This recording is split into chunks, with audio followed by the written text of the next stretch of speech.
Hey guys, welcome back to another episode of Teen Talk Central. In this week's episode, we're talking all about summer bodies and body image and navigating confidence in comparison culture. If this is something that interests you or something that you might struggle with, definitely continue listening to this week's episode.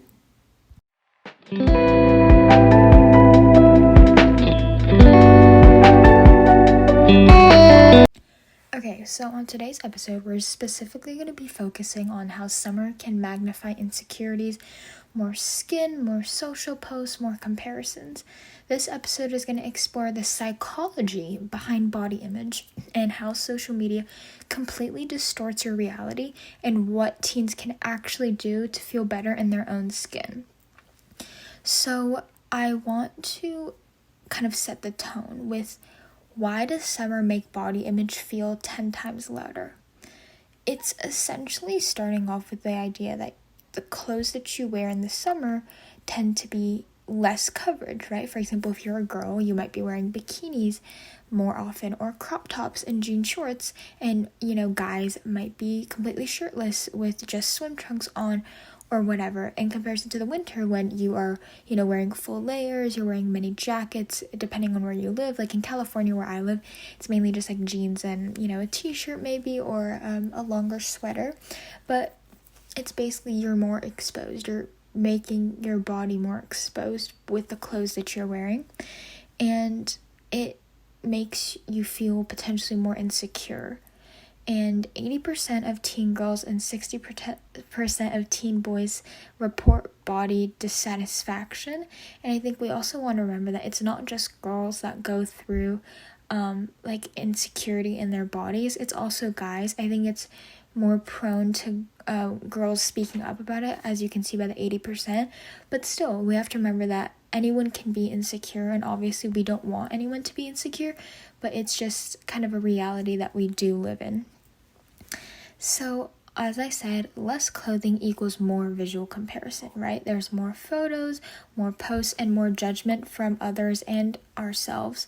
I think because, at least for me, during the summer, I tend to post more on my Instagram or my TikTok, right? So it's you have more time and you can spend more time analyzing your own body, even if you don't want to and it's not right, you still end up doing it.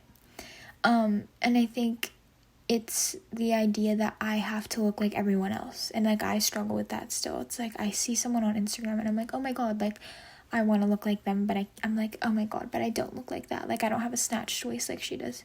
No, if you can change your mindset and change that negative mindset into a positive one, then it changes your whole perspective. And also on TikTok, there's an Instagram and YouTube and literally every social media platform, there's this idea of summer glow up, the culture and fitness trends. I think it's amazing for you to start somewhere and be like, okay, my goal for the summer is to do this. But it shouldn't just be a summer goal. It should be a life goal. I think you should try to keep yourself healthy, so you can live longer and experience more things. But I think starting as the summer glow culture is very popular for a lot of people. And I think it's a great way to feel more confident about yourself if that really helps you. Next, I want to talk about body image versus body dysmorphia. So body image is kind of how you see yourself. And body dysmorphia is essentially how you see yourself, but you think that everything about you is wrong. And you think that everything in every part of your body must be changed. And that's not true. Everybody's perfect just the way they are, and there's a matter of you can improve yourself. But that doesn't mean that you have to improve every part of your body. And there's this theory called the social comparison theory, where you naturally judge yourselves based on others. So kind of like it says, we will compare what we look like to somebody else because that's just what we see in other people, right? So it's something that we just do naturally, and it's very hard to stop yourself.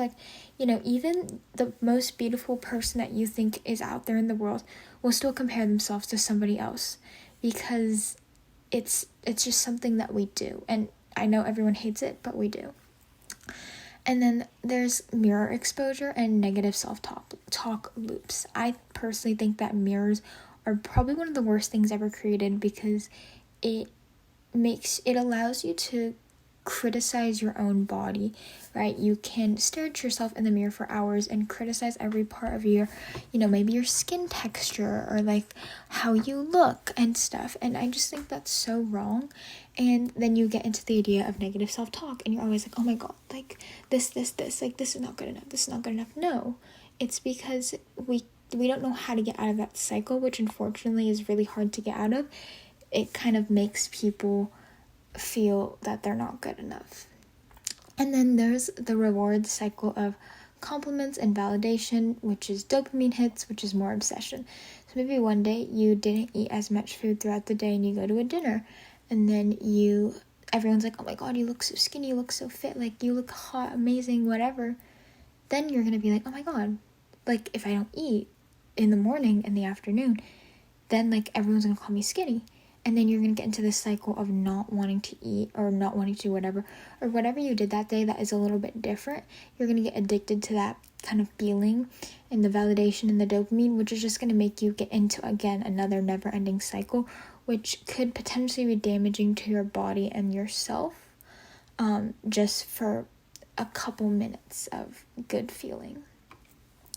The role of social media. I mean, guys, we've talked about this so much, but I just like to reiterate all the time that edit bodies and filters and posing culture is so common nowadays. I think specifically editing your photos, making your skin texture look perfect, maybe making your waist skinnier, your butt a little bit bigger. Like, it's something a lot of people do. I don't do that because I don't feel the need to do all of that. I think I rather take my time and do something else.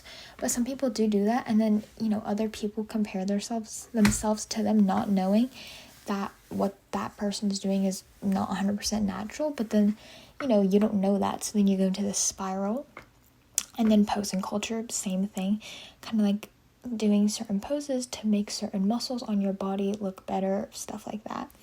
And then algorithms promote a narrow body, which is like kind of like quote unquote ideal. So it's like thin, toned, tan, long hair, luscious hair, shiny hair. And it really impacts your self-worth and just your disordered thoughts. And it can kind of make you think that you're not good enough, and that's not true because everyone has like their own struggles, and you just kind of need to figure out how to fight your own demons, which I know is really hard and kind of easy to say, really hard to do. So I'm gonna give you guys a couple tips that I have personally done that's helped me rebuild a healthier body positivity relationship. So the first one, I just unfollowed accounts that triggered my comparison. I think I unfollowed a lot of influencers who I would just like constantly compare myself to, and that's really helped me. I wouldn't say it helped me all the way, but it's definitely helped me a good amount. Next, I learned the difference between body neutrality and toxic body positivity.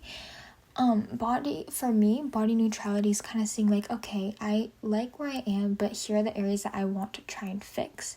And toxic body positivity is like, oh my God, I'm like so skinny today, like I don't need to do anything. And then it kind of like almost downgrades my progress that I have made. So I don't want to over like gratify myself, but I also don't want to under gratify myself, because I've lost 10 pounds since October, and obviously I'm really proud of that.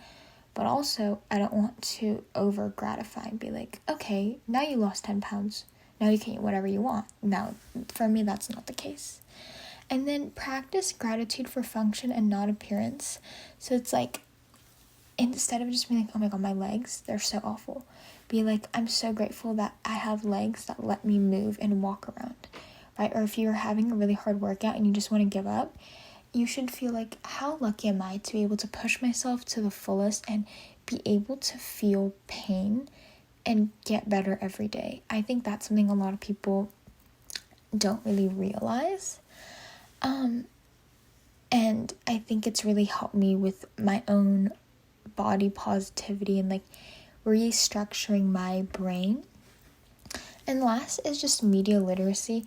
Just try to figure out what's edited versus what's real. I think it's kind of hard these days with AI and everything, but I've definitely figured out some ways like to see potentially something's edited, like, you know, looking at the background. But then again, there's no point in obsessing over it. If you see something, just scroll. You don't have to look at it and try to see, oh, if it's edited or not. You know, just try to avoid getting into that mindset in the first place. But if you do, then try to figure out if it's edited or not. And confidence is always loving your body, and it's about doing what you want despite how you feel. That is literally the biggest key into motivation. And you have to own discomfort and still show up for yourself. Swimming, dancing, living your life, you still have to do all those. I mean, you don't have to, but you know, you should still do all those things to enjoy a thorough, fun life. So I'm going to give you guys a little mini challenge. It's a 3-day unfollow cleanse. You want to cleanse and just do whatever you want. And do daily mirror affirmations or body neutrality check-ins. And I personally have a photo of my baby self in the mirror. And every time I think negatively about myself, I just look and realize I'm talking negatively about my baby self, which I don't want to do. And here's a little journaling prompt for any of you guys that journal. What would I wear/do if I wasn't worried about my body? And then guess what? Just do it. Because what I've learned, especially going to the gym and just like starting to really be confident in myself, is that nobody really cares about you that much. Nobody cares as much as you think they care. And if they care, they're either A, in love with you, or B, want to be you, or C, they're just obsessed with you. I don't know what to tell you. Yeah, if you guys, you know, do any of these and they help you, definitely let us know. You can always DM us at Teen Talk Central.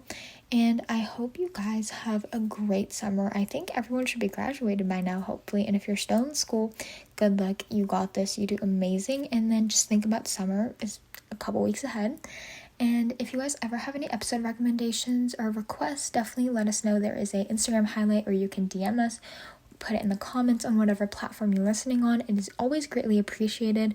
If you guys want specific episodes, or you want to do like an audience Q&A episode, definitely let me know. And yeah, I love you guys so much. I hope you guys have a great rest of your week, or beginning of your week, or whenever you're listening to this.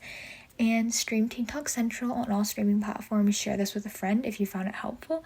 And I will see you guys in another episode. Bye.